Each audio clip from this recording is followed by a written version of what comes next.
Gentleman from Oklahoma, Mr. Lankford, next. Thank you, Mr. Chairman.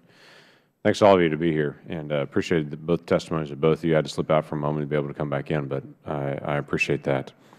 Let's talk about the why. Dr. Coburn, obviously, you know as a physician very well, you can treat the symptoms all day long, but you got to figure out what's causing it. What's causing all of this duplication? While the GAO report is a terrific report of here are the duplications, are there areas we can back up and fix, and let's prevent it? One of them you've already identified was the CRS reporting. You get the possibility that in advance of a vote, there's already a report out there that says this already exists. Do either of you have ideas to say here's the why of why this is occurring? I think that basically many of these programs start out as well-intentioned perceptions of need, that there's always not a well-documented case for that in the first place, and there's an accumulation over time. I mean, the 100 programs in surface transportation developed over decades, and there's really not a regular process other than congressional oversight to look at whether or not these programs are working effectively. And I think, in some cases, part of our recommendations are to really tie funding to outcomes and not just there's a perception that providing money fixes problems, and that perception is not always. So you're saying just year after year, Congress has this perception we have a problem, we need to do something. We didn't necessarily evaluate what we did last year. We're really not going to evaluate what we're going to do this year, but we need to go back to the voters and say we did something. That's definitely part of the issue. Okay. Dr. Coburn, any other ideas you have on that?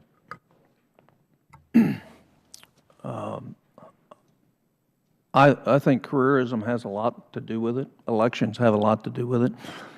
I'll just give you a little anecdotal example.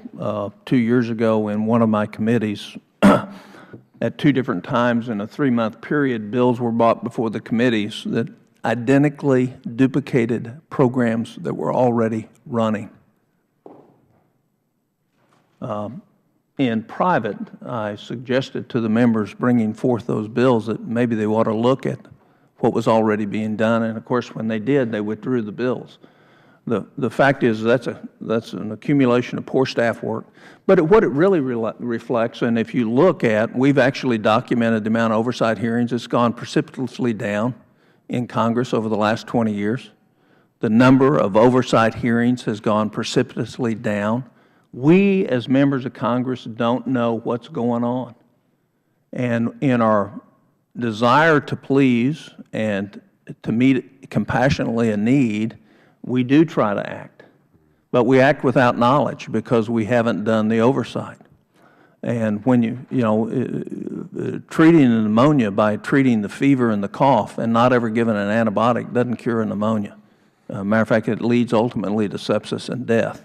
But that's what we do all the time. And so what I think we lack is leadership, both in the Senate on both sides of the aisle and in the House on both sides of the aisle. Because if we're to get out of this, leadership ought to say every committee is going to do the oversight of every program over the next 2 years. You're going to look at what they're doing, how they're doing it, how effective it is, which ones you can measure. The one key thing that GAO is saying, we don't have any metrics on any of this. Right. We're looking at all the job training programs in Oklahoma. I've had 8 field reps doing this for a year until they finally discovered we were looking at it. Now the administration won't cooperate. And we're going to be issuing a report. And here's what the summary of the report is on job training programs in Oklahoma. Job training money from Washington is spent to keep the people employed in job training working, not train people for new jobs in Oklahoma. That's my consensus of what's happening in job training. It's the most fragmented, illogical, stupid system I've ever seen in my life. Some areas work well on one program. The same program doesn't work well in another county. And the fact is we've created that mess. And in the background of that, what we've done is created a constituency of those that work in the job training program that value it but have no metrics to prove that they're effective in what they were assigned to do. The Taxpayer Right to Know Act that you mentioned in the Senate, basically asking every agency to define all the programs. Why is that stalling? Well, what's the key thing that we can get out of that when it's said and done? And it's not blaming the Senate on it, but saying just simply identifying, here are the agencies, identify all of your programs that you have. The Department of Education puts out every year a list of all their programs. They're the only one that knows all their programs. And the book's this thick.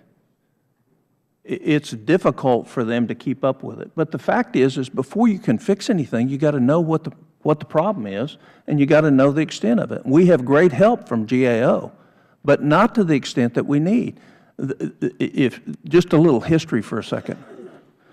Gene's predecessor didn't want to do what I asked to do in terms of bringing these bills forward, because these studies forward. When I asked the GAO to give me every program in the Federal Government, they said it's impossible. I went to CRS and they said it's impossible. So we made mandate. We're 2/3 through this. Is that right, Gene? So we're 2/3 through this. So this is a 3-year program. By the end of next year, we will have looked at the GAO will have looked at all of the Federal Government. The fact is even for GAO, this has been a humongous task to get their hands around it. And they still don't really have their hands around it. What they're doing is identifying components of it. We have the power as members of Congress to do the oversight on each one of these programs if, in fact, we'll invest the time in it to find out. Because if our goal is really to help American people with these programs, we ought to be making sure that they're actually doing what they're intended to do. And I would put forth that 50 to 60% of them don't come close to any of the marks that we intended when we wrote the legislation that set them up in the first place. I thank the gentleman.